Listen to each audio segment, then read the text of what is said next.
मी कुणाल कुमार ह्याच्यावरून लाईव्ह पण चालू ठेवलं आहे. माझं लाईव्ह चालत नव्हतं आणि याच्यावरनं नॉर्मल व्हिडिओ पण शूट करतो आहे.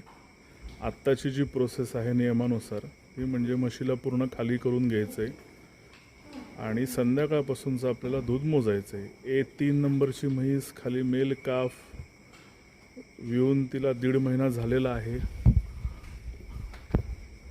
आपण बघू शकतो. संध्याकाळच्या लाईव्ह मिल्किंगसाठी मी प्रवीण दिंडे सर, मेदनकर साहेब, वीरेन देशपांडे तसेच इतर पशुपालकांना आमंत्रित करतो.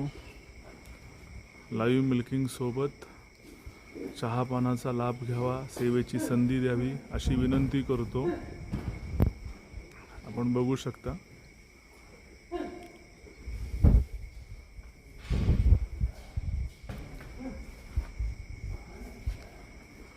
काल अण्णा गायकवाड यांची एक कमेंट होती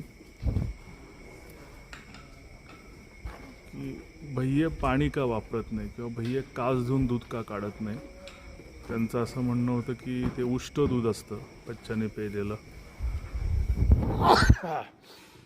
तर अण्णा, भैये एकावी 10 ते 12 म्हशीचं दूध काढतात सकाळ संध्याकाळ. त्यांनी जर सारखा पाण्याचा वापर केला तर त्यांच्या हाताला सूज येऊ शकते. त्यानंतर हात सारखं पाण्यामध्ये राहिल्यामुळे हाताला त्रास होऊ शकतो.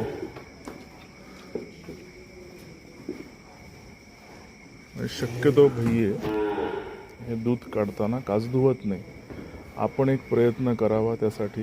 स्वच्छ दूध निघावं, त्यामध्ये शेण येऊ नये.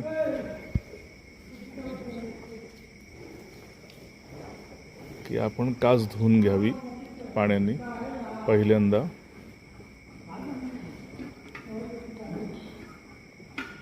सकाळ संध्याकाळ मिल्किंग करताना हे गव्हाचा जो भुसा आहे, जाड भुसा, हा सोबत राहावा. म्हैस गुंतून राहते खाण्यामध्ये, त्यामुळे ती हालत नाही जागेवरची. बघू शकतो आपण दूध सुरू झालेलं आहे.